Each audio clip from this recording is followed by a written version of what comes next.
नमस्कार। कार्यक्रम जनसवालमा यहाँलाई हार्दिक स्वागत गर्न चाहन्छु। म हुँ रोजिना लामा। कार्यक्रम जनसवालमा विशेष गरेर जनतासँग सम्बन्धित रहेर हामीले छलफल अनि बहस गर्ने गर्छौँ। सम्बन्धित निकायमा हामीले पुर्याउने प्रयास गरिरहेका छौँ। कहाँनेरि छ समस्याको जड, त्यसलाई कसरी निराकरण गर्न सकिन्छ भन्ने विषयमा हामी बढी केन्द्रित हुने गर्छौँ। आज भने विशेष गरेर सत्तारूढ दल नेपाल कम्युनिस्ट पार्टीभित्र विद्यमान समयमा चलिरहेको विवादलाई पार्टीभित्रकै कार्यकर्ताहरूले, पार्टीकै नेताहरूले कसरी हेरिरहेको छ भन्ने विषयमा आज हामी केन्द्रित रहनेछौँ। यसै विषयमा कुराकानी गर्नको निमित्त आजको मेरो अतिथि हुनुहुन्छ विदुर सापकोटा, पूर्व सांसद नेकपाका हुनुहुन्छ। सबैभन्दा पहिले म यस कार्यक्रममा यहाँलाई स्वागत गर्न चाहन्छु। विदुर सापकोटाज्यू, यहाँलाई कार्यक्रममा स्वागत गर्न चाहन्छु। धन्यवाद। हजुर आरामै हुनुहुन्छ? आराम छु। आजको कार्यक्रमलाई म यो जिज्ञासाबाट प्रारम्भ गर्न चाहन्छु। तपाईँ नेकपाभित्र बसेर लामो समयदेखि नै काम गरिरहनु भएको छ। देश र जनताको लागि तपाईँ खटिरहनु भएको छ। पक्कै पनि आफ्नो पार्टीभित्र यसरी गुट उपगुट भइरहेको, विवादहरू बढिरहेको कारणले गर्दा कार्यकर्ताहरूमा अलिकति मन दुख्ने हुन्छ, नरमाइलो त स्वाभाविकै हुन्छ। यही विषयलाई म जोड्न चाहन्छु। यो विवादलाई चाहिँ तपाईँले अहिले कसरी हेरिरहनु भएको छ? एउटा तपाईँ नेकपाकै नेता भएका नाताले यो जिज्ञासाबाट मैले कार्यक्रमलाई सुरु गरिरहेको छु। नेकपा भित्रको अहिलेको विवाद, यो विवाद अपरिहार्य विवाद थियो। यसको कारण के हो भने पार्टी एकता देखि नै, अझ यसो भनौँ पार्टी एकताको पूर्व सन्ध्यादेखि नै यो विवादलाई सिर्जना हुने गरी पार्टी एकता भयो। नेपालमा कम्युनिस्टहरू विभाजित रहेको कुरा नेपाली जनताको निम्ति बहुत धेरै चिन्ताको विषय थियो र कम्युनिस्ट पार्टीहरू एक ठाउँमा उभिएर एउटै पार्टीको चाहना नेपाली जनताको चाहना हो र त्यो चाहना पुरा हुनुपर्छ र गर्नुपर्छ भन्ने आम एउटा कम्युनिस्ट विचारप्रति, कम्युनिस्ट पार्टीप्रति र कम्युनिस्ट प्रतिको आस्था राख्ने आम नेपाली जनताको चाहना हो र त्यो चाहनाको परिणाम पनि वर्तमान सरकार हो। तर हाम्रो देशमा जति बेला नेकपा, तत्कालीन नेकपा एमाले र नेकपा माओवादी बीचको पार्टी एकीकरण भयो, यो एकीकरण पर्याप्त छलफल बिना नै यो एकीकरण भयो र यो हतारोमा भयो, जसले गर्दा पार्टी एकता सँगसँगै पार्टीमा सम्भावित विवादका कुराहरू पनि सँगसँगै रोकियो र आज त्यो रोपिएको बिरुवा अलिकति बढ्न थाल्यो र त्यसले केही समस्याहरू अगाडि देखा परेको छ। नेकपाको एकीकरण जुन आवश्यकता हो, त्यो आवश्यकताको आधारमा पर्याप्त मात्रामा वैचारिक छलफल गरिएन। पहिलो कुरा, साङ्गठनिक एकीकरणको बारेमा नीतिगत कुनै निर्णय, नीतिगत व्यवस्था गरिएन, जसको कारणले पार्टी एकता भयो, केन्द्रमा एकता भयो। केन्द्रीय एकता पनि भनेको दुवै पार्टीमा जति पर्याप्त, हिजो एकता हुनु पूर्व दुईवटा पार्टीमा जति पर्याप्त मात्रामा छलफल हुनुपर्ने थियो त्यो छलफल भएन, जसको कारण पार्टीभित्रै पनि एकताप्रति सन्तुष्टि र असन्तुष्टिका स्वरहरू त्यति बेला उठेका थिए। त्यो असन्तुष्टिका स्वर पार्टी एकताका विरुद्धमा थिएन, पार्टी एकताको पक्षमा थिए। पार्टी एकता हुनुको अर्थ यो थियो कि अबको कम्युनिस्ट पार्टी एकीकरणको प्रक्रिया अगाडि बढिरहँदा विगतमा पार्टी विभाजनको पीडा पनि भोगेका कार्यकर्ताहरूको पङ्क्ति सबै पार्टीमा रहिरहेको अवस्था हो। हिजो साबिक एमाले पनि विभाजित भएर फेरि एकीकरणको प्रक्रियाबाट अगाडि बढेको, साबिक माओवादी पनि एकीकरणबाटै माओवादी पार्टी बने पनि सानो या ठुलो मात्रामा त्यहाँभित्र पनि पार्टी विभाजनका असरहरू निरन्तर रहिरहेको एउटा अवस्थामा पार्टी चाहिँ हतारोमा पर्याप्त छलफल बिना र पर्याप्त आवश्यक एउटा गृह कार्य बिना नै पार्टी एकता भयो र त्यो एकताको परिणामले के भयो भन्दा त्यति बेला एकताको सवालमा गइरहेको बेलामा पार्टीमा माओवादी, तत्कालीन नेकपा माओवादी जुन आफ्नो राजनैतिक अभियानबाट, जुन कोर्सबाट, जुन एउटा स्कुलिङबाट अगाडि बढेको थियो र जुन ठाउँमा आइपुगेको थियो त्यसभित्र पर्याप्त छलफलहरू साबिक माओवादी भित्रै पनि भएन। नेकपा एमाले र नेकपा माओवादीको बीचमा 10 वर्षको बीचमा रहेका वैचारिक मत भिन्नताहरूको खाडल ठुलो थियो। व्यवहारिक रूपमा कतिपय घटना परिघटनाले माओवादी र एमालेको बीचमा एक खालको अन्तर्विरोधहरू थियो। जनताको बीचसम्म पनि कतिपय कार्यकर्ता र जनताको बीचमा पनि एक खालको अन्तर्विरोधको पक्ष थियो। यी सबै कुराहरूको बीचमा नेकपा एमाले र नेकपा माओवादीको आन्तरिक गृह कार्य पर्याप्त भएन र त्यसको एउटा समीक्षात्मक ढङ्गले अब आन्दोलनलाई हामी कुन दिशामा अगाडि बढाउँछौँ भन्ने पर्याप्त छलफल भएन। जुन छलफल नहुनुको परिणाम अहिले पार्टी विभाजनमा पुग्छ कि भन्ने एउटा खतरा देखिएको छ। कार्यकर्ता र जनतामा यो चिन्ता छाएको छ र एकता मैले यसरी किन भनिरहेको हुँ भने पार्टी एकतामा सिद्धान्तको बीचमा थाँती राखियो। नेकपा माओवादीले अगाडि सारेको चाहिँ 21औं शताब्दीको जनवादलाई थाँती राख्ने अनि नेकपा एमालेको जननेता मदन भण्डारीको अगुवाईमा निर्माण भएको जनताको बहुदलीय जनवादलाई पनि थाँती राखेर जनताको जनवादलाई तत्कालको एउटा सहमतिको रूपमा अगाडि बढाउने भनेर चाहिँ सहमति गरियो। त्यो सहमति नै के थियो भन्दा बाँकी विषय महाधिवेशनबाट निर्णय गर्ने भनेर गरियो। अब महाधिवेशनमा जाने भनेर भन्नुको अर्थ के थियो भन्दा अब महाधिवेशन आउनै गाह्रो भइसक्यो। अब अहिलेको विवाद के हो भने खासमा भनेको विचारको विवाद छैन। हाम्रो पार्टीभित्र नेकपाभित्र विवादै होइन। यसलाई कसैले सिद्धान्तको या विचारको विवादको रूपमा कसैले परिभाषित गर्न खोज्छ भने त्यो अत्यन्त गलत कुरा हो। अहिलेको विवाद नेकपाभित्र सिद्धान्तको विवाद नभएर यो केवल विवाद भनेको कसले के प्राप्त गर्ने, को कहाँनिर रहने भन्ने। यसको खास गरी नेपालको कम्युनिस्ट आन्दोलनमा विगतदेखि अहिलेसम्म देखिँदा सिक्नुपर्ने पक्ष के हो भने सबैभन्दा महत्त्वपूर्ण पक्ष यहाँबाट हामीले सिक्नु के पर्छ भने नेताहरूको व्यवस्थापन नभएको अवस्थामा पार्टी एकीकृत ढङ्गले अगाडि बढ्न सक्दो रहेनछ। कार्यकर्तासम्मको कुरो त छोडिदिउँ, नेतृत्वकै पनि व्यवस्थापनको कुरोको बारेमा पार्टीमा छलफल भएन। दुईजना अहिले साबिक अहिले रहनुभएका दुईजना अध्यक्षहरूको बीचमा भएको थियो भनेर आइरहेको छ कि निर्वाचनमा चाहिँ स्थानीय निर्वाचनसम्म माओवादी र एमाले फरक बाटोमा थिए, फरक ढङ्गले अगाडि बढिरहेको अवस्था थियो। स्थानीय निर्वाचन सकिएको 6 महिना नबित्दै निर्वाचनको निम्ति कार्यगत एकताको कुरा भयो। कार्यगत एकता भयो, चुनाव भयो। चुनावपछि हामी एक भएर जान्छौँ पार्टी भन्ने जनतालाई सन्देश दियो। जनताले झन्डै 2/3 बहुमत दिए। तर त्यहाँनिर सहमति दुईटा नेताको बीचमा भयो कि आलो पालो सरकारको नेतृत्व गर्ने। पार्टीमा पनि दुईटा अध्यक्षको व्यवस्था भयो। यो संक्रमणकालीन उसमा चाहिँ दुईजना अध्यक्षको व्यवस्था भयो। तर त्यस सँगसँगै के भएन भने नेतृत्वको व्यवस्थापन कसरी गर्ने भन्ने एउटा फाइनल निष्कर्ष त्यति बेला बन्न सकेन। त्यो नबन्नुको कारणले बिस्तारै अन्तर्विरोधहरू झाँगिँदै गएर अहिले यो अवस्थामा पुग्नु र पार्टी अब विभाजन हुन्छ कि भन्ने डर कार्यकर्तालाई मात्र होइन, अब नेताहरूलाई पनि भएको छ। नेताहरूलाई पनि किन डर भइरहेको अवस्था छ भने पार्टीका महासचिवले अब चाहिँ एकदम अप्ठ्यारोमा पुग्यो भनेर उहाँको चाहिँ सामाजिक सञ्जालमा स्ट्याटस आउँछ।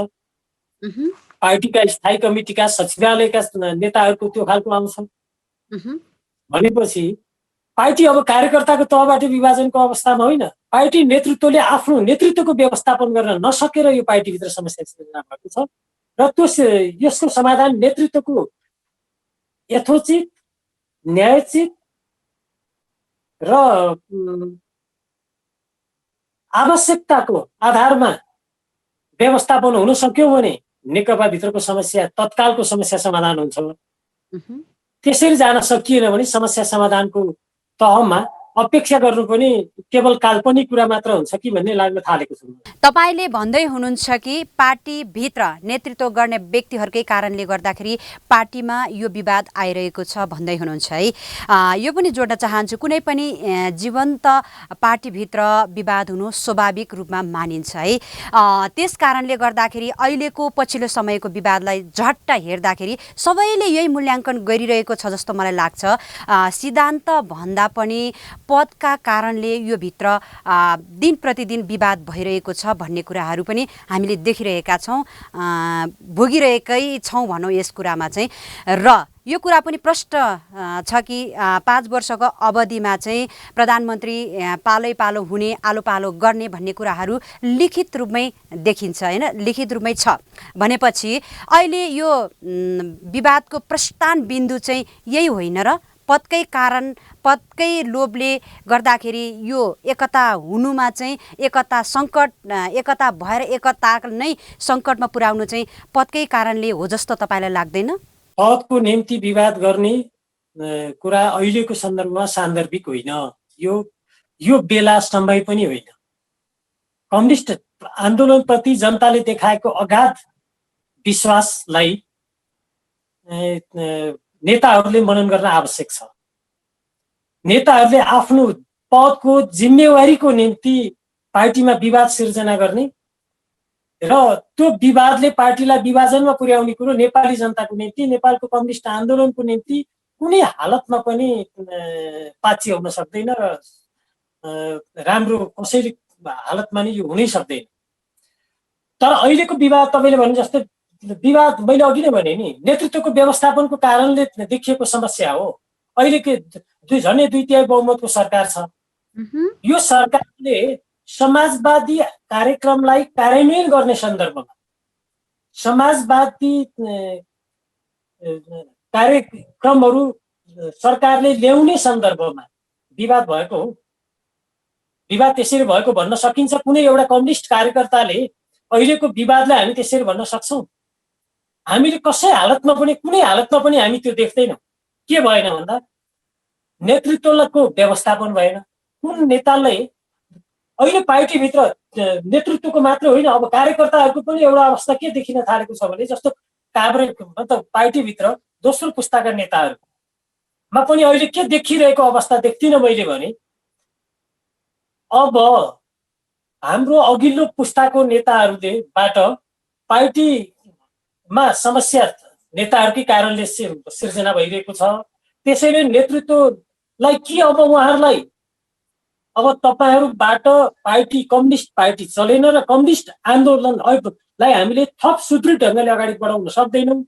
तपाईहरू हाम्रो अभिभावक बन्नुहोस्, हामी अब यसको चाहिँ नेतृत्व गर्छौँ, पार्टीको नेतृत्व अब हामीले गर्छौँ र नयाँ सन्दर्भमा नेपालको सन्दर्भमा चाहिँ कम्युनिस्ट पार्टीलाई जसरी जनताले विश्वास गरेका छन् त्यो जनताको विश्वासको जगमा उभिएर अब हामी समृद्धि पार्टीतर्फ पार्टीले अगुवाई गर्छ, तपाईहरू चाहिँ अब हाम्रो गार्जियन भएर बस्नुहोस्, अभिभावक भएर बस्नुहोस् भन्ने आँट दोस्रो पुस्ताका नेताहरूबाट देखियो। दोस्रो पुस्ताको नेताहरू पनि भनेको अघिल्लो पुस्ताका के भन्छ यो लाइक माइन्डेडहरूको एउटा पंक्ति जस्तो मात्र देखिरहेको अवस्थाले कम्युनिस्ट पार्टी झन् सङ्कटमा पर्दैछ।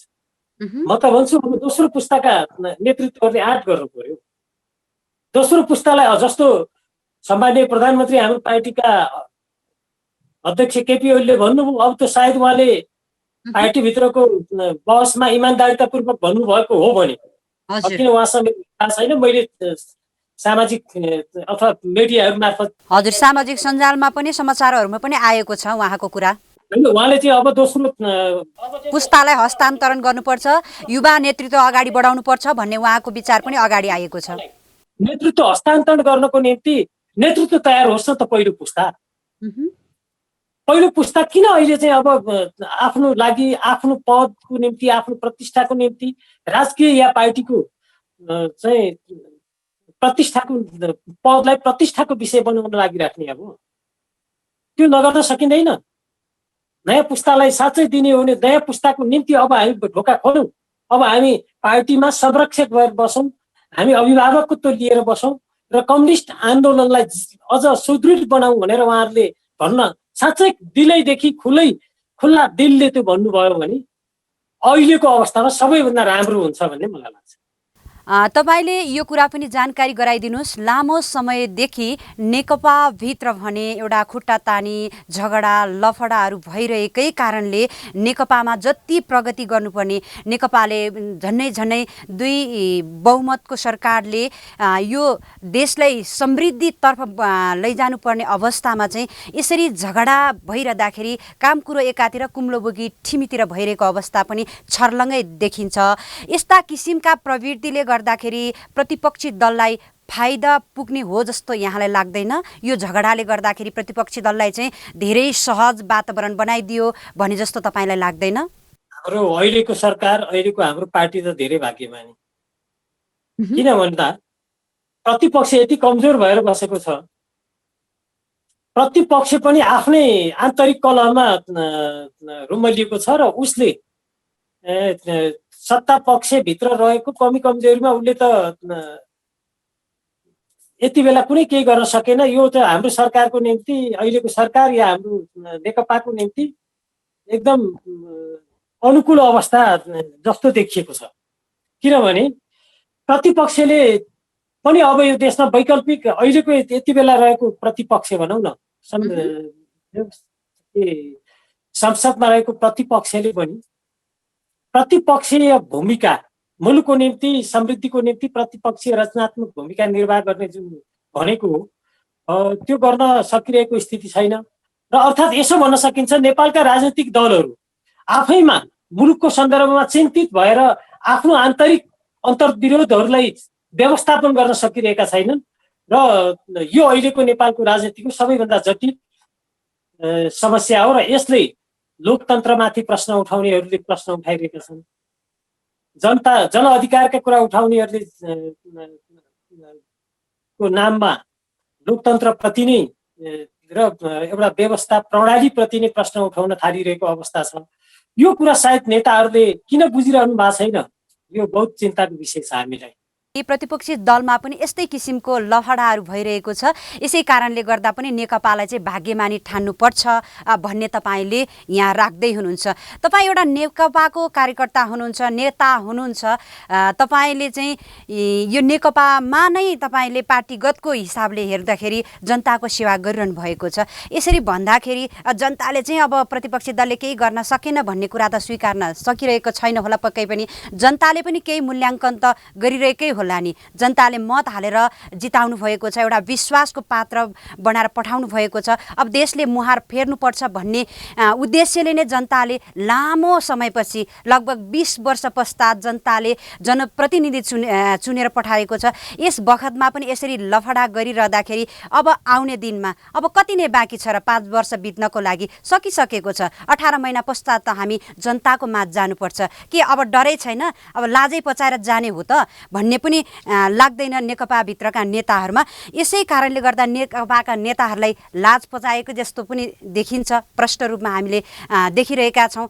अब यस्तो रह्यो, मैले अघि एउटा प्रसङ्ग उठाएँ कि अहिलेको पार्टीभित्रको विवाद मुलुकलाई हामीले भनिरहेका छौँ समृद्ध नेपाल, सुखी नेपाली। मुलुकको समृद्धिको निम्ति हाम्रो पार्टीभित्र अहिलेसम्म कतिवटा बहस भए,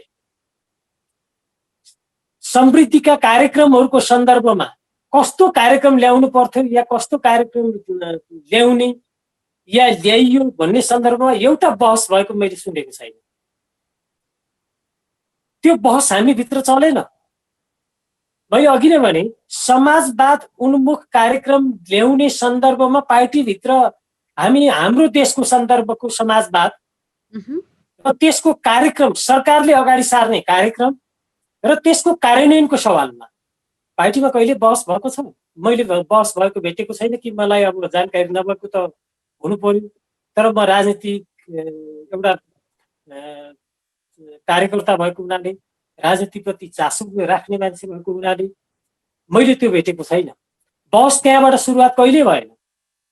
अहिले पनि बहसले जुन तिक्त रूप लिँदैछ, यो कस्तो भने हामीले कम्युनिस्ट आन्दोलन देख्यौँ, पुष्पलाललाई गद्दार घोषणा पनि हाम्रै कम्युनिस्ट आन्दोलनभित्रैबाट भयो। यो देशका कुनै बुर्जुवा वर्गले कुनै अन्य कम्युनिस्ट विरोधी शक्तिहरूले पुष्पलाललाई गद्दार भन्न सकेनन्। कम्युनिस्ट आन्दोलनभित्रै पुष्पलाललाई गद्दार भन्ने काम भएको। अनि राष्ट्रवादी र राष्ट्रवादी कुरा अरू पार्टीभित्र पनि बहस त भयो होला, तर सामान्य विवाद हुने बित्तिकै कसैलाई चाहिँ कसैको एउटा कुनै अर्को मुलुकसँग जोड दिने र उसको चाहिँ एजेन्ट या प्रवक्ताको रूपमा आरोपित गर्ने हिजो पनि थिए र आज पनि हामी त्यो कोर्समा पुग्न खोजिरहेका छौँ। बेला बखत त्यस्तो प्रतिक्रियाहरू मैले सुनेको छु। भ्रष्टाचारको कुरा उठिरहन्छ। हजुर बाबा, यी सबै विषय नेताहरूले स्टेजमा गएर भाषण गर्ने विषय हो कि नेताहरूले आन्तरिक पार्टीभित्र चाहिँ यसलाई छलफल गर्ने विषय हो? नेतृत्वलाई हामीले जिम्मा दिएका छौँ। तपाईहरूलाई जुन हाम्रो पार्टीको नेतृत्वलाई कार्यकर्ताले जिम्मेवारी दिएका छन्, मैले अघि नै भने पार्टी एकता साँच्चै भन्यो भने पर्याप्त छलफल बिना भयो। पार्टीको बैठकमा निर्णय भयो, पार्टीले कार्यदल बनायो, कार्यदलले सुझाव दियो, त्यो सुझाव उप परिमार्जनका कुरा भए, परिमार्जन भयो, सहमति भयो, निर्णय भयो। अब निर्णय कार्यान्वयनको सवालमा पुगिसकेपछि फेरि विवाद सुरु हुने। हजुर, अहिले तपाईँले भने जस्तै गरी झट्ट हेर्दाखेरि चाहिँ नेतृत्व गर्ने व्यक्तिहरूले चाहिँ बोलीमा पनि अब टुङ्गो रहेन भन्ने कार्यकर्ताहरूमा रहेको छ। कार्यकर्ताहरूको पनि गुनासो छ। पिपलको पात चाहिँ बोली फेर्ने नेतृत्व वर्गले भन्ने कुरा पनि आइरहेको अवस्थामा चाहिँ अब चाहिँ यो कार्यकर्ता बिचमा चाहिँ के कुरा पनि आइरहेको छ भने अब साबिकको एमाले नै ठिक, साबिकको माओवादी नै ठिक भन्ने पनि यहाँ तर्क वितर्क भइरहेको छ। तपाईँ यस विषयमा चाहिँ कता कुनतर्फ तपाईँको विचार राख्नुहुन्छ? तपाईँले एउटा प्रसङ्ग ठिक उठाउनुभयो। साबिक पार्टी एक ठाउँ भन्ने ढङ्गले अहिले कुरा उठिरह्यो। यो सबैभन्दा फेरि कम्युनिस्ट आन्दोलनको निम्ति दुर्भाग्य। अहिले यो नेकपा फुटमा पुग्नु हुँदैन र मलाई अझै म विश्वास गर्छु पुग्दैन भन्नेमा थप केही विश्वास गर्छु। तर अब हाम्रो तहको कारणले अहिलेसम्म पार्टी विभाजित भए त छैन इतिहासमा, नेतृत्वकै कारणले छ। तर यद्यपि हाम्रो कारणले नै छ। म किन भन्छु भने म पार्टीका नेतृत्वलाई मेरो स्वार्थको निम्ति पार्टी विभाजनको तहसम्म पुग्नको निम्ति उत्प्रेरित गर्छु भने म पार्टीको एउटा कार्यकर्ता भएर बस्न सुहाउँदैन। म एउटा निहित स्वार्थ बोकेको, आफ्नो निहित स्वार्थको निम्ति नेताहरूलाई उपयोग गर्नको निम्ति लागेको एउटा स्वार्थी व्यक्तिको रूपमा देखिन्छु। त्यसैले मैले मेरो स्वार्थलाई बढी चढाएर पार्टीलाई म बचाउँछु भनेर म तयार हुन सक्छु भने, कार्यकर्ताहरू त्यसरी तयार हुन सक्यौँ भने नेतृत्वले ठिक ठाउँमा आउन बाध्य हुन्छ। अब कार्यकर्ता नै यो वा त्यो भन्दै लागेर हुँदैन। अब अहिले के छ भन्दा पार्टी एकता भइसकेपछि साङ्गठनिक एकीकरणको कुरो पनि पुग्नु लागिसकेका छैन, अहिलेसम्म भएको छैन।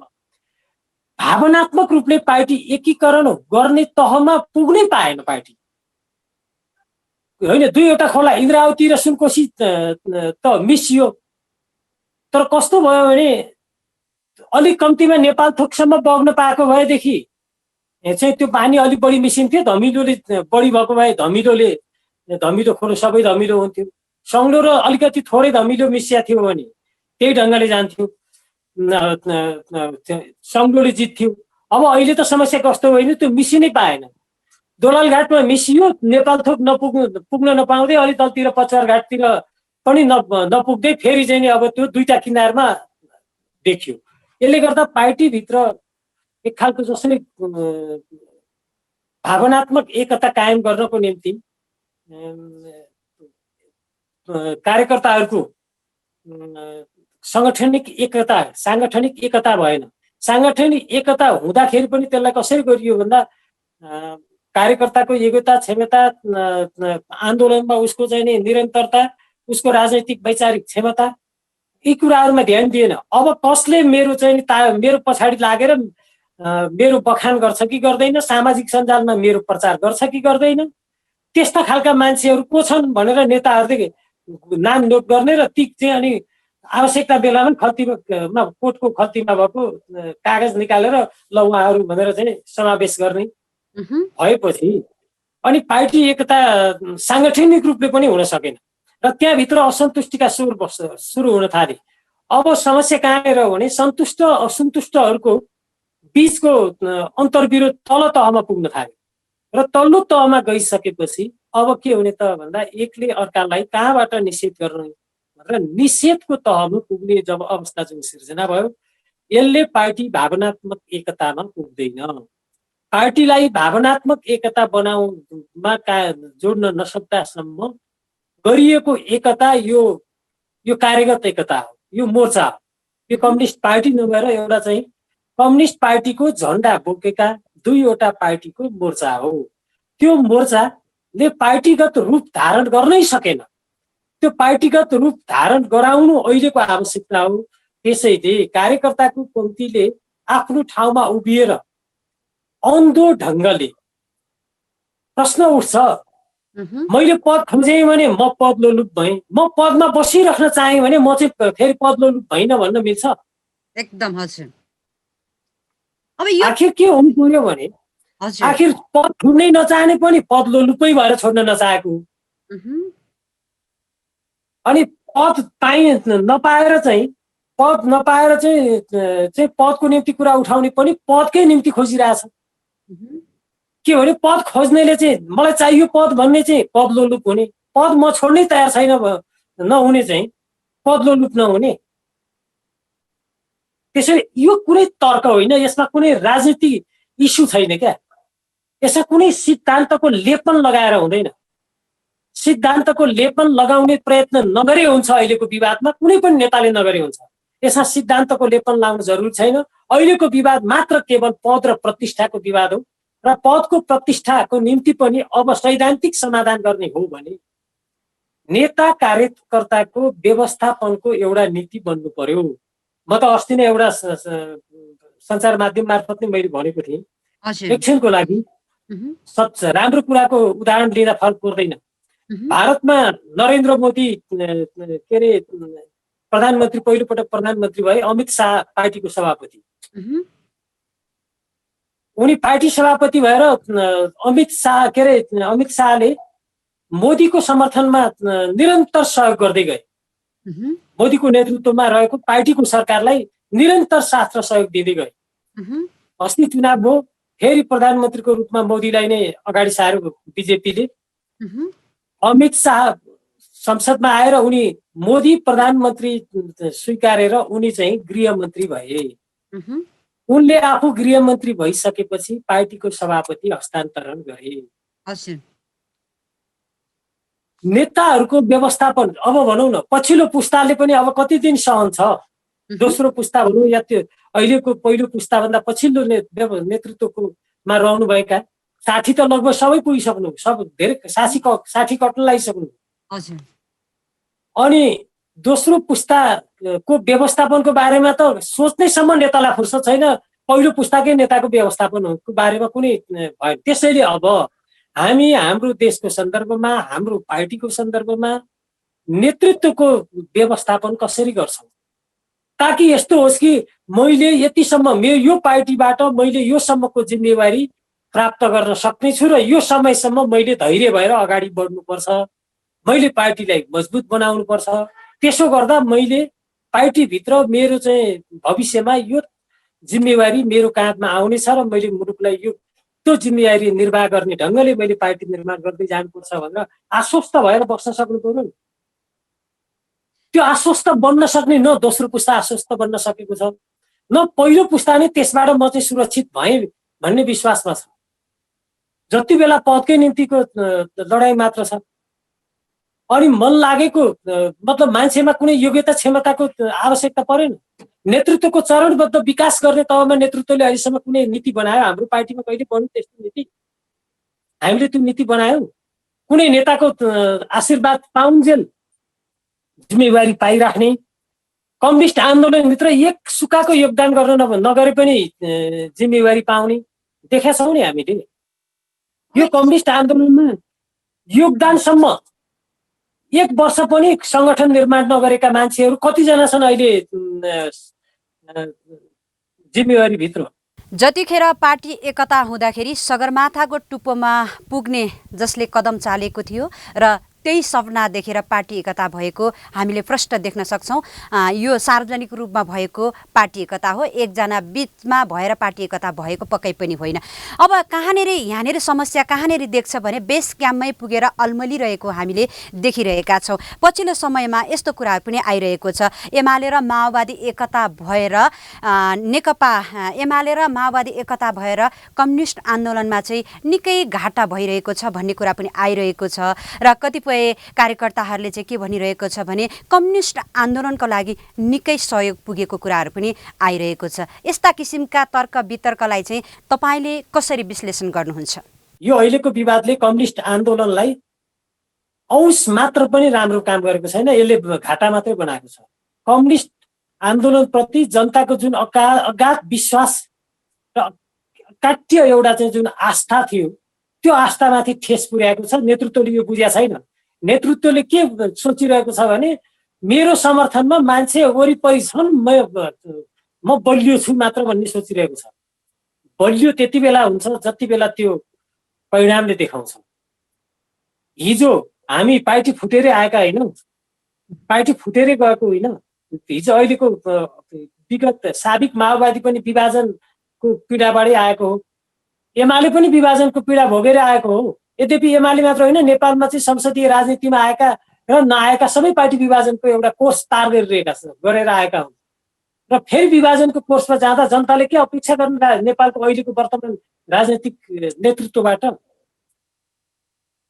मैले यदि अहिले मानौ हाम्रो दुईजना अध्यक्ष हुनुहुन्छ, दुईजना अध्यक्षले चाहे केपी ओलीले होस् चाहे पुष्पकमल दाहाल प्रचण्डले होस्, उहाँहरूले चाहिँ एकमाथि अर्कोलाई आरोप लगाएर कार्यकर्तासँग कुरा गर्नुको अर्थै छैन। उहाँहरू पार्टी एकतालाई टिकाउन नसक्ने अयोग्य नेता साबित हुन चाहनुहुन्छ कि चाहनुहुन्न? मेरो प्रश्न उहाँहरूलाई थियो। उहाँहरूले भन्नु पर्यो हामीले पार्टी विभाजनलाई प्रक्रियालाई रोक्न सकेनौँ, हामीले पार्टीलाई सही दिशामा अगाडि लान सकेनौँ, हाम्रो कारणले पार्टी समस्या पर्यो, अब हामीले हात उठायौँ, तपाईँहरूलाई जिम्मा दिउँ भनेर नयाँ पुस्तालाई दियोस् न, उहाँहरूले दिनुहोस्। होइन भने उहाँहरूले के सक्नुपर्छ भने यो आन्दोलनलाई यत्रो लामो समय हामीले योगदान गर्यौँ, नेतृत्व गर्यौँ, योगदान मात्र होइन नेतृत्व गर्यौँ। हामीले नेतृत्व गरेको आन्दोलनलाई हामीले यो उचाइमा पुर्यायौँ। अब यो सगरमाथामा पुगिसकेपछि ओह्रालै लाग्ने हो, फेरि झर्ने हो भन्ने सोच हो भने बेग्लै कुरो उहाँहरूको दिमाग त्यहाँ पुगेको हो भने। तर सगरमाथामा हामी पुगेका छैनौँ, पुग्न बाँकी छ। हामी सगरमाथा किन पुग्न अझै बाँकी छ भने हामीले नेपाली जनताको भावना भनेको समृद्ध नेपाल र सुखी नेपाली, त्यहाँ त हामी कहिले पुग्छौँ? त्यसको निम्ति हाम्रो चाहिँ कार्यक्रमहरू के, त्यसको कार्यान्वयन कसरी? तपाईँ म त अझै के भन्छु भने वास्तवमा यो देशमा राज संस्था ढल्यो, गणतन्त्रको स्थापना आयो, राज संस्थाको अन्त्य भयो, गणतन्त्र त आयो, तर हामी भित्र रहेको सामन्तवादी राजतन्त्र बाँकी छ क्या? हाम्रो नेतृत्वमा नि त्यसले समस्या बनाइरहेको छ। त्यो समस्या नेतृत्वले त्यो कुरामा आफू सचिन तयार भए हुनुपर्छ र त्यसको आधारमा मात्रै अब पार्टी ठिक ढङ्गले अगाडि बढ्न सक्छ। हामी जस्तो म जस्तै योगदान गर्ने यो देशमा लामो समय पार्टीलाई निर्माणको निम्ति योगदान गर्ने हजारौं कार्यकर्ताहरू छन्। सबैको चिन्ता हो कि यो पार्टी एकीकृत हुनुपर्छ। अब अहिले त के भयो भने यो पार्टी एकीकरण भनेको कोदो र तिल के अरे तोरी एक ठाउँ मिसाए जस्तो भयो क्या। न तेल निस्कन्छ न पिठो निस्कन्छ। तेल निस्के भुटो नाल्न हुन्थ्यो, तेल पनि निस्किने भएन। पिठो निस्के रोटी खानु हुन्थ्यो, त्यो पनि निस्किएन कि। त्यसो भए अहिलेकै सन्दर्भमा हामीले हेर्ने हो भने, विवादको सन्दर्भमा हेर्ने हो भने कार्यकारी अध्यक्ष प्रचण्डज्यूले यो आरोप पत्रको कुरा पनि छ। उहाँले खुल्याम रूपमा भनिरहनु भएको छ कि भ्रष्टाचार धेरै भयो, तस्करी बढिरहेको छ। अब हाम्रो प्रधानमन्त्री केपी शर्मा ओलीज्यूले चाहिँ भ्रष्टाचारको मुखै नहेर्ने भन्ने कुरामा चाहिँ उहाँले मजाले जवाफ दिनुभएको छ कि आफ्नै आसेपासे काखी च्याप्ने, आफ्नालाई चाहिँ काखा अरूलाई चाहिँ पाखा गरिरहेको छ भन्ने यस्ता किसिमको आरोपहरू लगाउनु भएको छ। के यो साँचो हो? आम जनताको गुनासो, राजनीतिक नेताहरूकै पनि गुनासो के हो भने मुलुकमा भ्रष्टाचार न्यूनीकरणसम्म गर्न सकिएन भन्ने टिप्पणीहरू आइरहेकै छन्। जनताले नि भनिरहेका छन् भ्रष्टाचार नियन्त्रित भएन। अब कुरो कहाँ रह्यो भन्नु छ भने भ्रष्टाचारको कुरा नेतृत्वले उठाइरहनु भएको छ भने पनि उहाँहरूले के गर्न सक्नुपर्छ भन्ने हो भने कसैमाथि भ्रष्टाचारको आरोप मात्र होइन, लागेको आरोपका दुईटा उपाय छन्। एउटा अहिलेको अवस्थामा त्यसको निराकरण गर्ने। यदि राजनीतिक क्षेत्रबाट भ्रष्टाचार भएका छन् भने राजनीतिक पार्टीले आफ्नो पार्टीभित्रको भ्रष्टाचारबाट जो माथि आरोप लागेको छ पार्टीले छानबिन गर्नु पर्यो। पार्टीले छानबिन गरेर ऊ दोषी हो भने उसलाई दोष अनुसारको सजाय दिनु पर्यो। अर्कोतर्फ पार्टीकै नेतृत्वमा रहेको सरकार छ र हामी सरकार सञ्चालक पनि भएको हुनाले हाम्रै पार्टीका नेतामाथि पार्टीले जिम्मेवार दिएका व्यक्तिहरूमाथि भ्रष्टाचारको आरोप लागिरहेको छ भने आरोप लागेको छ भने त्यो आरोप राज्यका त्यो सम्बन्धी छानबिन गर्ने निकायहरू छन्, त्यसलाई सक्रिय बनाउनु पर्यो। अरूले क्षेत्रमा भएका भ्रष्टाचारको आरोपहरू या भ्रष्टाचारलाई एउटा परिस्थितिले छानबिन गर्दै निरन्तर जाँदा हुन्छ, तर राजनीतिक क्षेत्रमा आएको भ्रष्टाचारका विषयका कुराहरू भनेको चाहिँ जति सकियो छिटो त्यसको निराकरण गर्न सक्नुपर्छ। त्यो पार्टीबाट र त्यो राज्यका मतलब संवैधानिक अङ्ग या सम्बन्धित अङ्गहरूले त्यसको चाहिँ यथाशक्य छिटो गर्नुपर्छ। किनभने त्यसले राजनीतिक क्षेत्रमा लाग्ने आरोपले मुलुकको दिशा कता जाने भन्ने कुरालाई निर्कुल गर्ने हुनाले राजनीतिक क्षेत्रमा भएका आरोप त्यो एउटा आरोपित व्यक्तिलाई पनि मुक्ति दिनु पर्यो। गल्ती गरे भने सजाय गर्नु पर्यो। कसैप्रति मुलाहिजा गर्नु आवश्यक छैन। यहाँ अहिले गल्ती गरेको छैन भने राजकीय तहका क्षेत्र र पार्टी दुवै तहबाट उसले उन्मुक्ति पाउनु पर्यो। आरोपित भएर ऊ बस्न पनि उमाथि नै अन्याय हुन्छ। मैले पहिलेदेखि भन्दै आएको छु। होइन, त्यसको बारेमा छानबिनै नगर्ने, छानबिन प्रक्रियालाई नै नबढाउने।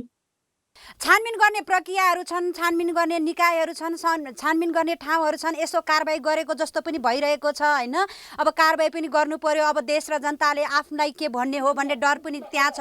अब कारबाही पनि गर्ने यो त यस्तो खालको छ कि अब यहाँ दुधको साथी बिरालु भने जस्तै भइरहेको छ। यो भएर त असन्तुष्टि बढिरहेको छ। यसमा यस्तो हो के हो भने कारबाहीका यस्तो चाहिँ मान्छे पर्यो नि 10-20 हजार 2-4 लाख रुपियाँ घुस खाएको मान्छेलाई भ्रष्टाचारी भन्ने आरोपमा कारबाही भए देखिन्छ कि त्यो भ्रष्टाचारी भन्दा नि त्यो घुसखोर हो। त्यो कुनै त्यसलाई भ्रष्टाचारी भनेर होइन। भ्रष्टाचारी भनेको राज्यलाई आर्थिक ढङ्गले नीतिगत र आर्थिक दुवै हिसाबले राज्यलाई घाटा पुग्ने घोटाला पुग्ने काम हुन्छ भने त्यो भ्रष्टाचार। 1000 रुपियाँ 5000 रुपियाँ घुस खाएको एउटा कर्मचारी सुब्बा के अरे त्यो सामान्य अधिकृत पक्राउ पर्छ, कारबाही हुन्छ। मुलुकलाई नै घाटा पुग्ने तहको गम्भीर प्रकृतिका भ्रष्टाचार हुन्छन् भने अहिलेसम्म त्यस्ता भ्रष्टाचार कतिवटा छानबिन भएर कारबाही होला। के अरे खुम्बारू खड्काजी कारबाहीमा पर्नुभयो, चिरञ्जीवी वाग्ले कारबाहीमा पर्नुभयो होइन। अब अहिले विजय कस्जारजी पनि निलम्बनमा हुनुहुन्छ। सायद अब त्यो अदालतको निर्णय आउन बाँकी होला होइन। एउटा तर राज्यलाई गम्भीर प्रकृतिका राज्यलाई नै घाटा पुग्ने, मुलुकलाई गम्भीर नोक्सान पुग्ने खालका आरोपहरू जुन आएका छन् भने त्यसलाई राज्यका निकाय र पार्टी दुवैले, किनभने राजनीतिक भ्रष्टाचारको कारणले गर्दा राजनीतिक पार्टीप्रतिको विश्वास जनतामा टुट्छ। जनतामा राजनीतिक पार्टी र राजनीतिक पार्टीका नेताप्रतिको विश्वास टुट्नु भनेको लोकतन्त्रप्रतिको विश्वास टुट्दै जानु। लोकतन्त्रप्रतिको विश्वास टुट्नु भने मुलुक असफलताको दिशातर्फ जानु। मुलुकलाई असफलताको दिशामा लैजाने काम हाम्रो नेतृत्वले गर्नुहुन्छ कि हुँदैन, प्रश्न यहाँनिर। अब यो पनि मैले तपाईँसँग जिज्ञासा राख्न चाहे, यो चाहिँ के हो भने खासमा चाहिँ अब नातावाद, आफ्नो मान्छे काखी च्याप्ने, गुट उपगुटको लागि अब प्रोत्साहन गर्ने चाहिँ हाम्रो प्रधानमन्त्री केपी शर्मा ओलीज्यूले गरिरहनु भएको प्रष्ट रूपमा देखिन्छ होइन। अब यो कुरालाई चाहिँ अब किन ढाकछोप गर्ने, स्वीकार्न किन नसकेको होला त? तपाईँ त एउटा पूर्व एमाले, अब पूर्व एमाले पूर्व माओवादी भन्ने कुरा त एउटा इतिहासको पाठ भइसकेको छ, एकता भइसकेको छ होइन। तपाईँलाई सरसर्ती हेर्नु पर्दाखेरि तपाईँ एउटा बौद्धिक लेभलको व्यक्तित्व हुनुहुन्छ, किन स्वीकार्न नसकेको होला त? यत्रो आरोप आइसकेको छ हाम्रो कार्यकारी अध्यक्ष प्रचण्डज्यूबाट, अनि यो कुरालाई स्वीकार नसक्ने, वाद विवाद मात्र गर्नुको अर्थ के रहन्छ जस्तो लाग्छ यहाँलाई? अब यो मैले अघि तपाईँलाई एउटा प्रसङ्ग भनेको थिएँ कि हामीभित्र रहेको यो दिमागभित्र रहेको सामन्तवाद जिउँदो छ कि त्यो जिउँदो भएपछि के हुन्छ भने नि उसले आफ्नो भनेर कसलाई मात्र विश्वास गर्ने भने परिवारभित्रका मान्छे र नातागोताकालाई मात्र विश्वास गर्ने, पार्टीलाई, पार्टी कार्यकर्तालाई, पार्टीको नेतृत्व पङ्क्तिलाई, जनतालाई विश्वास गर्ने चिन्तनको अभाव भयो। त्यो अभाव त्यति बेला हुन्छ जति बेला आफूभित्र रहेको सामन्ती चिन्तन अथवा अर्को हिसाबले भन्दा नोकरसाही पुँजीवादी चिन्तन, त्यो चिन्तनको पेरिफेरीभित्र रमाइरहने एउटा प्रवृत्ति हिजो एउटा सामन्तवादी चिन्तनबाट मात्र अगाडि कतिपय गलत कामहरूमा अगाडि बढ्ने एउटा अवस्था थियो। अब अहिले नोकरसाही पुँजीले पनि प्रभावित पारिरहेको एउटा अवस्था छ। हो, त्यो नोकरसाही पुँजीलाई आफू अनुकूल बनाउनको निम्ति आफू अनुकूलका परिवारभित्रका मान्छेहरू सबैभन्दा सुरक्षित महसुस गर्ने रहेछन् क्या मान्छेहरू। त्यसको परिणाम हो यो। यो वा त्यो नेताको मात्रै म भन्दिनँ, केपी ओलीको मात्रै पनि म भन्दिनँ, पुष्पकमल दाहालको मात्रै पनि भन्दिनँ। आम रूपमा यो के देखिँदैछ भने अब सधैँ नेतासँग के भन्दा त्यो नजिकबाट सधैँ भेटघाट छलफलमा रहिरहने पक्ष त्यही हुन्छ। अनि तिनीहरूसँगको एउटा इन्फ्लुएन्समा नेताहरू परिरहेको अवस्था छ, उनीहरूको प्रभावमा परिरहेको अवस्था पार्टीको नेतृत्व पङ्क्तिमा छ। नेतृत्व पङ्क्ति त्यो घेराबाट, त्यो चङ्गुलबाट बाहिर उम्कने प्रयास गर्दा राम्रो हुन्छ, नगर्दा त्यो नेताहरूलाई त घाटा त अवश्य छँदैछ। नेताहरूको व्यक्तित्व माथि प्रश्न उठ्ने कुरा त केवल मानव केपी ओली प्रचण्डलाई मात्र प्रश्न उठेको होइन नि त। प्रश्न त त्यो नेकपाको अध्यक्षलाई उठेको प्रश्न हो, नेकपाको अध्यक्षलाई उठेको प्रश्न त्यो विदुर सापकोटामाथि पनि उठेको प्रश्न हो। त्यो नेकपालाई आफ्नो मतदान गर्ने त्यो एउटा मतदातालाई पनि उठेको प्रश्न हो। अनि त्यो सबै पङ्क्तिलाई चिन्ता छैन र त्यो चिन्ताप्रति जिम्मेवार नेता बन्नुहोस् भन्ने हाम्रो आग्रह हो होइन। बन्नु भएन भने हेर्नुहोस्, अब फेरि अर्को भाषामा भन्ने हो भने नि गुमाउँदा नि विभाजनले गुमाउने मात्रै हो। गुमाउँदा कसले चाहिँ गुमाउँछ? जनताले ठिकै छ कम्युनिस्ट पार्टीप्रति भरोसा गरेका थियौँ, गरेन, ठिकै छ, अब यिनीहरूबाट पनि अब मुलुकको चाहिँ रूपान्तर देखिएन भनेर आफ्नो मत भोलि जे गर्ला त्यो आफ्नो ठाउँमा छ। तर गुमाउँदा कसले गुमाउँछ त? प्रधानमन्त्री गुमाए नि यिनै नेताले गुमाउने हुन्, मन्त्री गुमाए पनि यिनै नेताहरूले गुमाउने हुन्। भोलि चाहिँ त्यो तपाईँले अघि भने जस्तो परिवारवादको चाहिँ लाभ गुमाउने भए पनि यिनै नेताहरूले गुमाउने हुन्। यहाँ जनताको परिवार, कार्यकर्ताको परिवारको ले त गुमाउनु पर्ने त केही छैन नि। गुमाउने त उनीहरूले सबै चिज गुमाएका छन्। आफूले नेता बनाउनको निम्ति, पार्टीलाई यो तहमा पुर्याउनको निम्ति धेरैले, कार्यकर्ताले आफ्नो निजी कुरा धेरै गुमाएका छन्। तर त्यो पङ्क्तिप्रति चाहिँ जुन व्यवस्था नेतृत्वले गरिरहेको छ, त्यो पङ्क्तिमा प्रतिको गरेको व्यवस्था चाहिँ सिङ्गो आन्दोलनको निम्ति व्यवस्था हो र मुलुकको निम्तिको व्यवस्था हो। यो व्यवस्था गर्ने प्रवृत्तिको अन्त्य गर्न मैले भने कि अब कार्यकर्ता पङ्क्ति इमान्दार बन्नुपर्छ। कार्यकर्ता पङ्क्ति पनि अहिले म देख्छु सामाजिक सञ्जालमा विभिन्न पत्र पत्रिकाहरूमा पढिरहेको छु, यो वा त्यो पक्षमा भन्दै उभिने र एकले अर्कामाथि आरोपित गर्ने, अत्यन्त तल्लो स्तरको असभ्य अराजनैतिक खालका चाहिँ गाली गलौज गर्ने, व्यवहारहरू प्रदर्शन गर्ने। मलाई हिजोको घटना सम्झन्छ। म साबिक म एमालेको हुने बेलामा म पनि पार्टीभित्रको विवादमा यो वा त्यो उसमा थिएँ हिजो, अहिले पनि हुँला। तर म के भन्छु भने अहिले पनि हुँला भन्नुको अर्थ म पार्टी एकताको पक्षमा उभिनु पर्छ र पार्टीलाई एकताबद्ध बनाउनको निम्ति मेरो भूमिका हुन सकेर अहिले भने म नेकपाको सदस्य भएर बस्न सक्दैन। नेकपाको सदस्य बन्ने, नेकपाको विभाजनमा रमाउन खोज्ने प्रवृत्तिलाई कहिले ठिक भनेर भन्न सकिन्छ? कार्यकर्ताहरूले त्यो कुरा बुझ्नु पर्यो।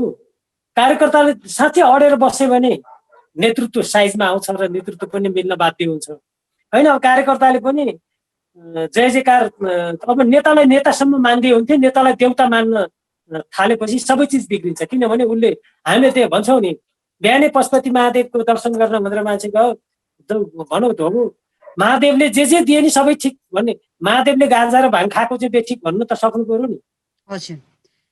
भक्तजनले पनि त्यो त जान्नु पर्यो नि। महादेवको प्रसाद भन्दै भाङ धतुरले पनि भक्तजनले नि खान थाल्यो भने त देश त गजडीहरूको देश त हुँदैन र। महादेवले एउटा प्रसङ्गमा भाङ धतुरो प्रयोग गरेका थियो होला। त्यसैले महादेव पनि आलोचना मुक्त थिएन, भगवानकै रूप भए पनि त्यो चाहिँ आलोचनाका पक्ष थिए महादेवमा नि भन्ने बुझ्नु पर्यो नि। हो, नेताहरूमा नि आलोचनाका पक्ष छन्। यो वा त्यो कोडबाट कसैको कमी होला, कसैको बढी होला, आफ्नो ठाउँमा छ। नेताले आफ्ना गल्तीहरू स्वीकार्न अनिवार्य छ। अहिले मैले भने अहिले प्रोत्साहन गर्नु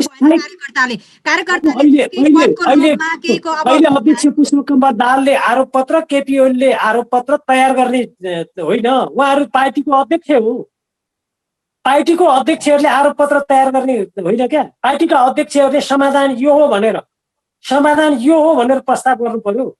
कार्यकर्ताहरूलाई उत्साहित गर्नु पर्यो। हामी छलफल हुने विषय चाहिँ, छलफलको विषय के बन्नु परेन, छलफलको विषयमा जानु पर्यो। आरोप पत्र लेखेर कार्यकर्तालाई बेकुफ बनाउने मात्र काम गर्ने हो। लेख्नुहोस् आरोप पत्र, त उहाँहरूले आफ्नो प्रतिवेदन तयार नगर्नुहोस् भनेको होइन। प्रतिवेदन ल्याउनुहोस्, प्रस्ताव ल्याउनुहोस्, छलफल गर्नुहोस्। तर त्यो छलफलको अर्थ भनेको आरोपको निम्ति, आरोप र प्रत्यारोपको निम्ति होइन। कार्यकर्ता भ्रममा किन बस्नु हुँदैन भने मैले अघि पनि भने, कार्यकर्ता भ्रममा दौडिने होइन। कार्यकर्ता, तपाईँको योगदान के को निम्ति हो पार्टीमा? कुनै एकजना नेतालाई, मैले कार्यकर्तालाई भन्न खोजेको, तपाईँ कार्यकर्ता भएर, नेकपाको कार्यकर्ता भएर तपाईँले आफ्नो जीवनको महत्त्वपूर्ण समय पार्टी मतलब आन्दोलनको निम्ति दिइराख्नु भएको छ।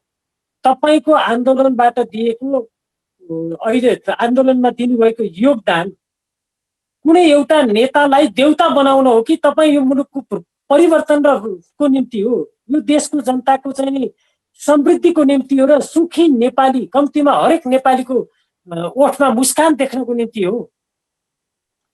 त्यो भनेर चाहिँ कार्यकर्ताले आफूलाई एकछिन मात्रै, धेरै बेर पर्दैन, 15 मिनट यसो दिमागमा सोचेर बस्नुभयो भने नेताहरूलाई ठाउँको ठाउँ साइजमा राख्न सकिन्छ।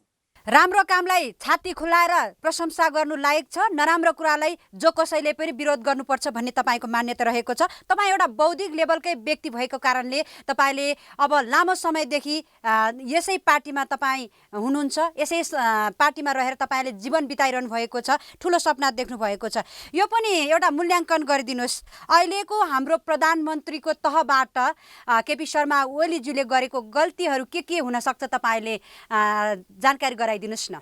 मेरो उहाँलाई सुझाव के हो भने, उहाँले सार्वजनिक समारोहमा गएर बाहिर भित्रबाट यो सरकारलाई समाप्त पार्ने दाउपेच भएछ भनेर भन्नुको कुनै अर्थ हुँदैन। जनतामा यो पोख्ने विषय होइन। जनताले बाहिर पनि देखाएको छैन, भित्र पनि चिनेको छैन। उहाँले त्यो चाहिँ पार्टीभित्र छलफलको विषय बनाउनु पर्यो। त्यो छलफलको विषय सचिवालयमा टुङ्गिन्छ, त्यहीबाट टुङ्ग्याउनुहोस्। स्थायी कमिटीमा जानु पर्यो, स्थायी कमिटीमा बस्नुहोस्। स्थायी कमिटीबाट तपाईँहरू 20 गुण जति पोखिन्छ नि, हामीले चाहिँ तोरीको दानाको बोरा चाहिँ भुइँमा पोख्यौँ भने नि त्यति नै तोरी उठ्दैन है। बोरामा फेरि हाल्दाखेरि त्यति नै तोरी आउँदैन, खेर जान्छ। तपाईँहरूले पोखेको कुराले कि त अब मान्नुहोस्, प्रधानमन्त्री केपी ओली चाहिँ भ्रष्टाचारको संरक्षक हुनुभयो। अध्यक्ष पुष्पकमल दाहालले लेख्नु भएको हो भने मैले पढेको छैन। मैले पनि बाहिर आएको कुरामा म आफूले नपढेसम्म मलाई म त्यो हो भनेर म भन्दिनँ। लेख्नै भएको हो भने पनि पार्टीले छानबिन गरौँ, उहाँ पार्टीको अध्यक्ष नै हुनुहुन्छ। को व्यक्तिले कस्तो प्रकृतिका भ्रष्टाचार गरे, त्यो प्रकृतिको भ्रष्टाचारलाई छानबिन गरौँ, कारबाही गर्थ्यौँ। भ्रष्टाचारी त एउटा पनि राख्नु हुँदैन। केपी प्रधानमन्त्रीले संरक्षण गरिराख्नु भने यो ठाउँमा यसरी संरक्षण गर्नुभयो। तपाईँ भ्रष्टाचारीको संरक्षकको रूपमा प्रस्तुत भएको अनुभूति हुँदैछ। ल अब तपाईँले यो कारणले तपाईँ यो भयो भनेर उहाँलाई त्यो ढङ्गले करेक्सन गर्ने ठाउँ छ, करेक्सन गरौँ, करेक्सन गर्नेतर्फ लागौँ। होइन, करेक्सन गर्ने ठाउँै छैन, अब अन्त्य नै भएको हो त। अन्त्य मलाई दुनियाँमा त्यस्तो कुनै विषय समाधान बिनाको कुनै पनि समस्या हुन्छ भन्ने मलाई लाग्दैन। तर के नगरौँ भने उत्तेजनामा आरोप नलगाऊ। एउटा उत्तेजनामा जो कोहीले अब अहिले यति बेला चाहिँ माओवादीले को जनयुद्धमा भएका कतिपय घटनासँग म पनि सहमत छैन। व्यवहारमा भएका कतिपय कुराहरूको बारेमा मैले सुरुमै भने यो पार्टी एकता अगाडि नै टुङ्ग्याउनु पर्ने विषय टुङ्ग्याइएन, जसको कारणले अहिले पनि स्थानीय तहमा कतिपय अप्ठ्याराहरू रहेका छन्। त्यो स्थानीय तहमा रहेका अप्ठ्याराहरूको समाधान गर्नेतर्फ पहल नै हुन नपाइकन पार्टी फेरि केन्द्रमा विभाजनको बादल मडाइदिएको छ। त्यस्तै पार्टीमा के भने एकले अर्कालाई आरोप लगाउनको निम्ति होइन, तथ्यबाट पुष्टि गरौँ र कारबाहीको प्रक्रियामा अगाडि बढौँ। नभए जनताले कारबाही गर्छन्।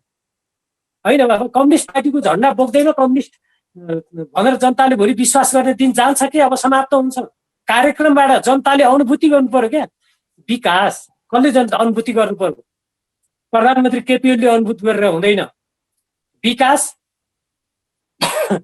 त्यो कुनै एउटा गाउँको जनता जसले अहिले पनि पिठुमा चाहिँ त्यो टाउकामा नाम्लो र पिठुमा खर्पन बोकिरहेको एउटा जनता छ, त्यसले अनुभूति गर्नु पर्यो। त्यो विकासको अनुभूति त्यो जनताले गर्न नपाएसम्म विकासको के अर्थ रहन्छ?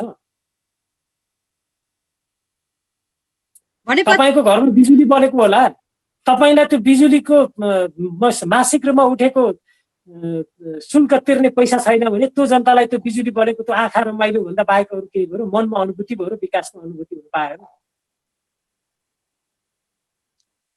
तपाईँको घर अगाडि मोटर गुडेको छ, बाटो त खनियो, तर त्यहाँको जनता त्यो चलेको मोटरको भाडा तिर्न नसकेर त्यो आफ्नो चाहिँ खर्पन र आफ्नो डोको फेरि थाप्नुमा बोकेर चाहिँ बजार जानुपर्ने बाध्यता छ भने त्यो जनतालाई त्यो विकासको अनुभूति हुन सक्छ र त्यो अनुभूति गर्न जनताको समृद्धिको निम्ति बहस विवाद गर्न थालेका हुन् नेताहरूले। त्यो गरिराख्नु भएको छ अहिले, त्यो गर्नु भएको छैन। त्यसैले यो त्यो बहस विवाद नगर्ने, एकले अर्कालाई आरोपित गर्न सिद्ध्याइदिन्छु, अब चाहिँ फलानु चाहिँ सकिने हो, कसैले कसैलाई सकेर सकिँदैन। यो कुरा प्रष्ट होला। केही समय कसैले कसैलाई ओझेलमा पार्ने प्रयत्न गर्न सक्ला, आन्दोलनलाई ओझेलमा पार्न कसैले पनि सक्दैन। किन आन्दोलनमा आएका मान्छेहरू आन्दोलनभित्रै जिउँदो बस्न चाहन्छन्। त्यो जिउँदो बस्न चाहने कार्यकर्ताको ऊर्जालाई निमोट्ने काम नेतृत्वले नगरोस् भन्ने हाम्रो आग्रह हो, मेरो आग्रह हो। यो विवादलाई तपाईँले पक्कै पनि आफ्नो तरिकाले मूल्याङ्कन गरिरहनु भएको होला, गहन तरिकाले अध्ययन गरिरहनु भएकै होला, होइन? यसै कारणले केही न केही पार्टीभित्र अब विभिन्न कारणले केही न केही कमी कमजोरीकै कारणले पनि यो पार्टीभित्र एकताभित्र सङ्कट आउनु चान्चुने कुरा होइन। केही न केही कमी कमजोरी भएकै कारणले चाहिँ यो पार्टीभित्र समस्या आइरहेको प्रष्ट देखिन्छ। तपाईँले पनि बताइदिनुहोस् कि पार्टी अध्यक्ष प्रचण्डज्यूको पनि केही गल्ती होला, उहाँको के गल्तीहरू छन् र कसरी अगाडि बढ्न सकिन्छन्? अब मैले अहिले समग्रमा भन्छु तपाईँलाई, तपाईँ मार्फत म समग्रमा के भन्छु भने नि आफ्नो पार्टीको व्यवस्थापन गर्न नसक्नु नै उहाँहरूको गल्ती। पार्टीको व्यवस्थापन, आफ्नो पार्टीभित्रको आफ्नै व्यवस्थापन गर्न नसक्नु हुने नेताहरूले भविष्यको नेपालको व्यवस्थापन गर्नुहुन्छ भनेर अब जनताले विश्वास गर्ने आधार कसरी दिनुहुन्छ उहाँहरू? त्यसैले मेरो त उहाँहरूलाई आरोप हो, नेताहरूलाई आरोप हो, आफ्नो पार्टी एउटा व्यवस्थापन गर्न सक्नुहुन्न भने तपाईँहरू मुलुकको व्यवस्थापन गर्छु, कम्युनिस्ट आन्दोलनलाई नयाँ उचाइमा पुर्याउँछु, नेपाललाई समाजवादको चाहिँ अनुभूति गर्ने नेपाली जनताले समाजवादी एउटा उपलब्धिका साथ रमाउने छन् भन्ने उहाँहरूका शब्दलाई कसैले विश्वास गर्न सक्छ? न प्रधानमन्त्री ओली केपी ओलीले भनेर विश्वास गर्न सक्छन्, न अध्यक्ष पुष्पकमल दाहाल प्रचण्डले भनेर विश्वास गर्न सक्छन्। उहाँहरूले त आफूभित्रको व्यवस्थापन पहिलो गर्नुहोस् न। जनता हाँस्नेछन्, कार्यकर्ता खुसी हुनेछन्, दीपावली गर्नेछन् कार्यकर्ताले। तर उहाँहरू आफै भित्रको व्यवस्थापन सिङ्गो एउटा सचिवालय भित्रको व्यवस्थापन गर्न सक्नुहुन्न। अनि त्यसपछि के अरे जनतालाई चाहिँ गएर भन्ने मलाई समाप्त पार्न केपी लाग्यो, मलाई समाप्त पार्न पुष्पकमल दाहाल लाग्यो भनेर एकले अर्कालाई आरोप गरेर मात्रै चाहिँ उहाँहरू चोखो बन्न सक्नुहुन्छ? उहाँहरूको नेतृत्व क्षमतामा प्रश्न उठ्ने कि नउठ्ने? आफ्नै भित्रको आफू जम्मा 2 जना भित्रको व्यवस्थापन गर्न पनि नसक्नु हुने नेतृत्वले अब कम्युनिस्ट आन्दोलनको नेतृत्व गर्छु भनेर उहाँहरूले त अब बिदा माग्दा सबैभन्दा राम्रो हुन्छ। मेरो कामको त कुरै छैन।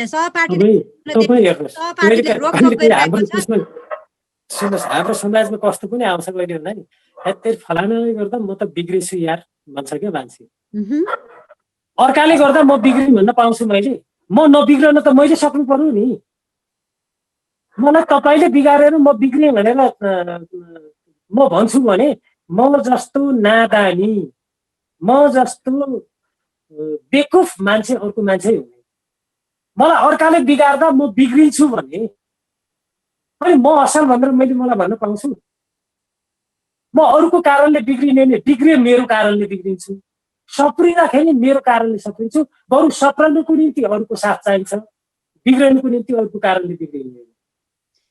हजुर विदुर सप्रिनु चाहिँ किन चाहिन्छ भने असल विचारहरू दिने धेरै मान्छेहरू हुन सक्छन्। धेरै असल विचार दिनेहरूबाट मलाई असल बाटो हिँड्नको निम्ति उत्प्रेरणा मिल्न सक्छ। तर खराब कुरोको एनालाइसिस म गर्न सक्दिनँ, आफैले यो चाहिँ खराब हो भनेर एनालाइसिस गर्न सक्दिनँ भने अनि म चाहिँ फलानाले गर्दा म बिग्रेँ, प्लिज अब मलाई माफ दिनुहोस् भनेर म माफ माग्न सुनाउँछु मैले? मलाई लाज लाग्दैन? मैले लाज मान्नु पर्दैन? हो, नेताहरूले पनि त्यही सोच्नु पर्यो।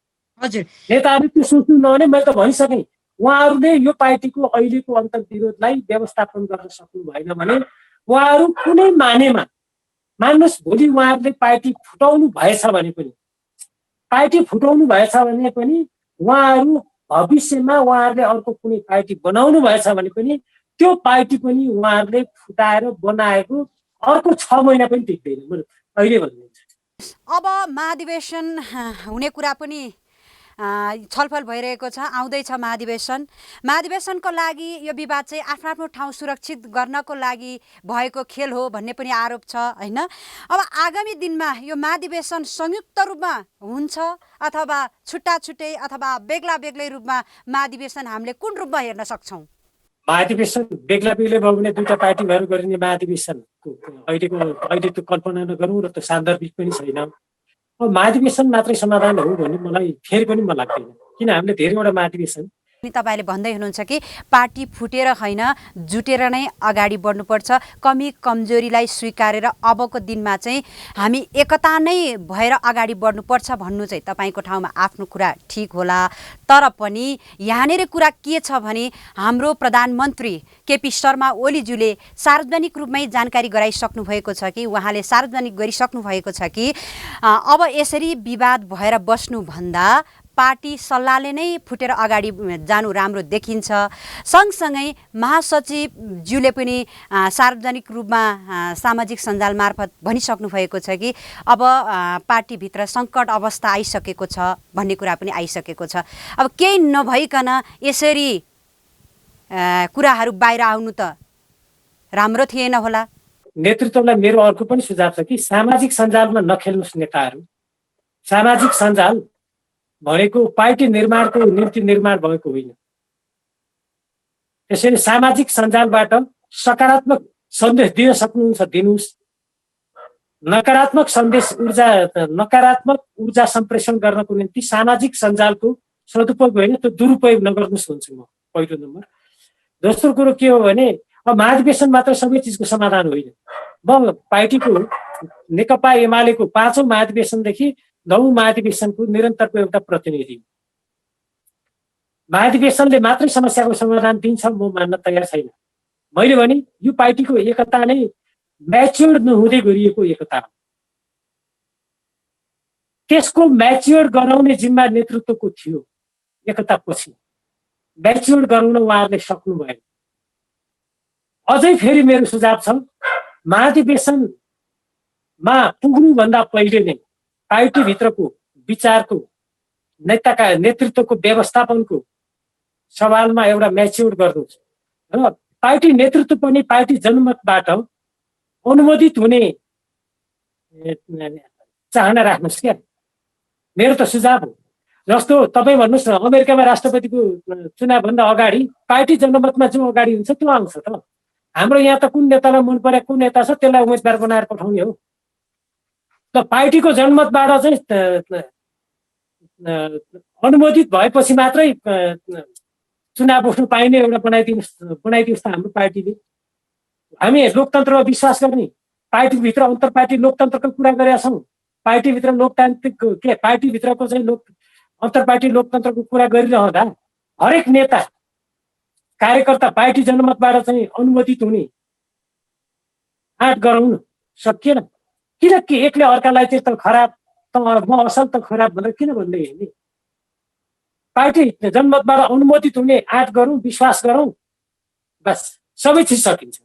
अनि आफैले आफैलाई चाहिँ मलाई कार्यकर्ता र आफ्नो पार्टी जनमतले मलाई के भन्दो रहेछ, मैले जनमतको कुरा स्वीकार्नुपर्छ। किन लोकतन्त्रमा जनमतको कुरा स्वीकार्ने?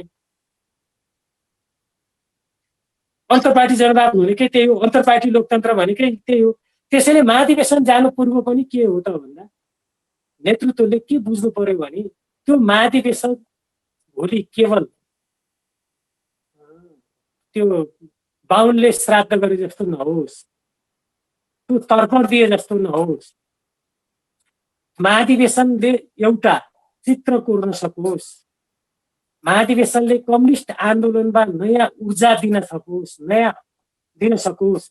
अहिलेको सन्दर्भको, नेपालको सन्दर्भको समाजवादको निर्माण गर्ने कुरा, जबकि संविधानमा समेत व्यवस्था भएको छ।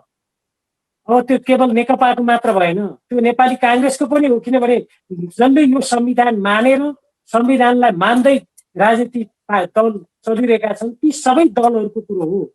त्यसमा बहस गरौँ, त्यसमा छलफल गरौँ न, त्यसको निम्ति कार्यक्रम बनाउँ न, त्यसलाई कार्यान्वयन गरौँ। अर्को कुरो, अन्तर्राष्ट्रिय कुरा सवालमा धेरै कुराहरू जोडिन्छ। खालि चाहिँ हाम्रो यहाँ चाहिँ बाह्य शक्तिले यसो गर्यो, कसले कसलाई आरोप लगाउने? बाह्य शक्तिले आरोप पनि हुँदैन। छिमेकीले आएर मेरो घर फुटाइदिए भन्न पाइन्छ?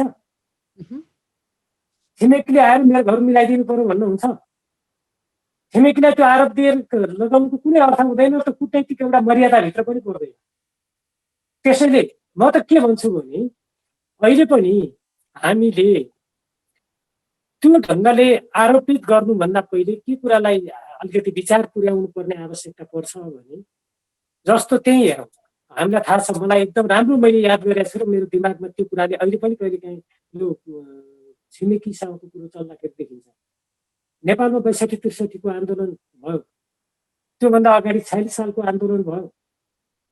इन्डियाको चाहिँ साझा सबै पार्टीको चाहिँ प्रतिनिधिको रूपमा के अरे सीताराम येचुरी चाहिँ यहाँका राजनीतिक दलहरूसँग गर्न आउँछन्। भारतमा सबै राजनीतिक दलहरू खास गरी विदेश मामलामा अन्तर्राष्ट्रिय सम्बन्धको विषयमा एक ठाउँमा उभिन्छन्। हाम्रो देशमा साझा एजेन्डा बनाउन सकिँदैन। अस्ति नक्साको बारेमा एकचोटि बढी खुसीको कुरा हो। निशाना छापको बारेमा राष्ट्रिय सहमति बन्यो, एकदम राम्रो विषय हो। तर आम रूपमा नेपालको राष्ट्रियतामाथि अथवा अन्तर्राष्ट्रिय सम्बन्धको सवालमा साझा एउटा सवाल निर्माण गर्न ल आम सबै पार्टीको बिचमा त एकैचोटि नसकिएला, एउटा पार्टीको बिचमा बनाउन सकिँदैन। नेकपा भित्रको एउटा सवाल बनाउन सकिँदैन। जननेता मदन भण्डारीले 5औं महाधिवेशनमै अगाडि सार्नुमा हो। हामी 3 खालको अन्तर्राष्ट्रिय सम्बन्धलाई प्राथमिकतामा राख्छौँ। एउटा भाइचारा सम्बन्ध, त्यो विचार र चाहिँ विचार पनि मिल्ने, सबै हिसाबले मिल्ने कम्युनिस्ट पार्टीको नेतृत्वमा रहेको सरकार या कम्युनिस्ट पार्टीसँग हाम्रो भाइचारा सम्बन्ध हुनेछ। छिमेक मैत्री सम्बन्ध, त्यो भनेको छिमेकीहरूसँग रहनेछ। अर्को कूटनैतिक सम्बन्ध, जस्तो हामीले चाहिँ भन्दै आएका थियौँ, अमेरिकी साम्राज्यवाद एकताका भारतीय विस्तारमा के अरे रुसी सामाजिक साम्राज्यवाद हामीले कुनै एउटा देशलाई घटना विशेषमा उसको सामाजिक अथवा उसको चाहिँ साम्राज्यवादी नीति छ, घटना विशेषमा उसको आलोचना गर्छौँ। विस्तारवादी नीति कुनै सन्दर्भमा ल्यायो हामी त्यसको आधारमा उसको आलोचना गर्छौँ, विरोध गर्छौँ, हाम्रो राष्ट्र मुलुकको हितको पक्षमा उभिन्छौँ। तर एउटा सिङ्गो मुलुक भारत विस्तारवादी भनेर भन्नुको अर्थ भारतीय शासक विस्तारवादी हुन सक्ला कोही शासक, तर भारतीय जनता विस्तारवादको पक्षपोषक नबन्न त सक्ला छैन र। नेपालको लोकतान्त्रिक आन्दोलनमा भारतीय जनताको साथ रहेन। हिजो भारतको स्वतन्त्रताको आन्दोलनमा नेपाली नेता र नेपाली जनताहरूको साथ रहेन र। त्यसैले हामीले विदेशसँगको सम्बन्धलाई पनि कस्तो बनाउने, त्यसैले यहाँको कोही नेतामाथि चाहिँ विदेशी दलाल भनेर आरोप लाउनु पूर्व के सोचौँ भने हामी हाम्रो देशको परराष्ट्र नीति, हाम्रो देशको कूटनैतिक सम्बन्ध, मैत्री मित्रवत सम्बन्ध, भाइचारा सम्बन्ध र छिमेकीको सम्बन्धको बारेमा एउटा साझा पोलिसी बनाऊ। तर पार्टीको एउटै मत बनाऊ र त्यो मतभित्र हामी पार्टीले चाहिँ अगुवाई गरौँ र त्यसलाई राष्ट्रिय एउटा साझा एजेन्डाको रूपमा अनुमोदित गराउँ न। अहिलेको यत्रो झन्डै 2/3 सरकार भएको बेला हामीले यो काम गरौँ। हाम्रो योतिरको चिन्ता भएन। अब प्रधानमन्त्रीलाई प्रधानमन्त्री खुस्काउन खोजे भन्ने चिन्ता, कार्यकारी अध्यक्ष ज्यूलाई फेरि यो पनि खुस्काउन आँटे भन्ने चिन्ता, अनि सचिवालयका नेताहरूलाई पनि यो वा त्यो ढङ्गले आरोप प्रत्यारोपमा उत्रने, त्यो पनि कहाँ भन्दाखेरि सामाजिक सञ्जालमा, त्यो पनि कहाँ भन्दा चाहिँ नि आमसभामा। यो तरिकाले नेतृत्वले आफ्नो नेतृत्व क्षमता देखाएको महसुस गर्न सकिन्छ। होला एकछिन कोही रमाउला, म रमाउला, केपी ओलीले भाषण गर्नुहुँदा म रमाउला, पुष्पकमल दाहालले भाषण गर्दा अर्को कोही रमाउनु होला, या म पुष्पकमल दाहालको भाषणबाट म रमाउला, या केपी ओलीको भाषणबाट अर्को विखोज हुनु होला। यस्तो तरिकाले नेताको योग्यताको पहिचान हुँदैन, नेताको योग्यता त्यो आधारमा मापन गर्न सकिँदैन। त्यसैलाई मैले अघि नै भने नेतृत्वको मापन त्यति बेला मात्र हुन्छ जति बेला सङ्कटमा परेको पार्टीलाई निकास दिन्छ नेतृत्वले, तब मात्र त्यो हुन्छ। यदि यो निकास अहिले नेतृत्वले दिन सकेन भने नेतृत्वलाई मेरो अनुरोध छ, विनम्रतापूर्वक छ, सम्मान गर्छु। सम्मानसहित मेरो अनुरोध के छ भने बाबा तपाईँहरूले नेतृत्व अब पुस्तान्तरण गर्नुहोस्, पुस्तान्तरण गर्न लाग्नुहोस्। तपाईँहरूलाई सम्मानसहित तपाईँहरूलाई पार्टीभित्र चाहिँ नेतृत्व गर्नुहोस्।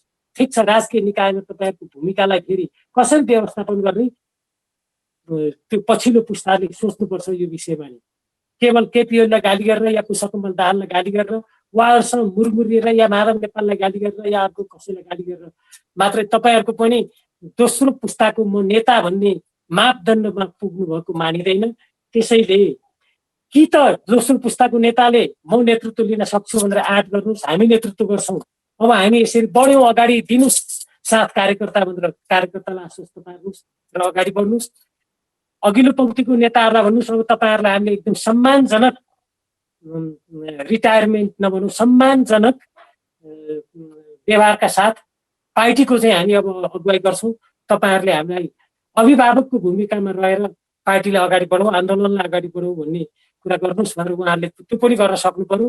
होइन अब पुष्पकमल दाहाल अथवा केपी ओली अथवा माधव नेपाल अथवा वामदेव गौतम अथवा झलनाथ खनाल अथवा चाहिँ के अरे नारायणकाजी श्रेष्ठ अथवा महासचिव विष्णु पौडेल, ईश्वर पोखरेल उहाँहरूकै मात्र चाहिँ पछि लागेर उहाँहरूको चाहिँ फेर समातेपछि एउटा न एउटा ठाउँ फेरि पनि पुग्छु भनेर तपाईँहरू पनि लाग्नु भएको छ भने धिक्कार छ। नेपाली आन्दोलन कम्युनिस्ट आन्दोलनभित्र एउटा कार्यकर्ताको पङ्क्तिले तपाईँहरूप्रति पनि कठै बरा भन्नुभन्दा बाहेक नेता बनाउने इच्छा पुरा हुन सक्दैन भन्ने मलाई लाग्छ। र नेतृत्वलाई मेरो अहिले पनि फेरि पनि सुझाव हो, तपाईँहरू योग्य ठहरिनको निम्ति पार्टीको द्वन्द्वलाई व्यवस्थापन गर्नुहोस्, अन्तर्विरोधलाई न्यूनीकृत गर्दै द्वन्द्वको आफूभित्रको द्वन्द्व व्यवस्थापन गर्नुहोस्। तब मात्र तपाईँहरूले नेपालको सामाजिक आर्थिक रूपान्तरणलाई नेतृत्व गर्न योग्य बन्नुहुनेछ। नभए तपाईँहरूको केवल आफूले म योग्य छु भनेको कुराले अब इतिहासले तपाईँहरूलाई योग्य साबित गर्दैन भन्ने मेरो उहाँहरूप्रति प्रश्न भनाइ छ। हजुर, तपाईँको महत्त्वपूर्ण भनाइ र महत्त्वपूर्ण समयको लागि धेरै धेरै धन्यवाद दिँदै कार्यक्रमबाट बिदा हुन चाहन्छौँ।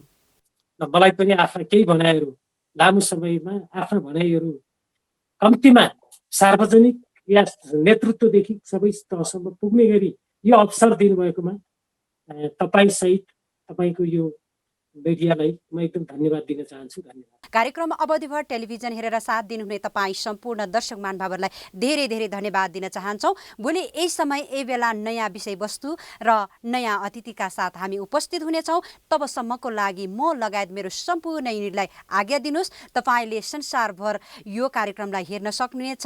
इन्टरनेटको सुविधा भएको ठाउँमा एप्स मार्फत हेर्न सक्नुहुनेछ भने युट्युब मार्फत पनि तपाईँले हेर्न अनि सुन्न सक्नुहुनेछ। टेलिभिजनमा मजाले तपाईँले हेर्न सक्नुहुनेछ भन्दै आजको लागि आज्ञा चाहन्छु।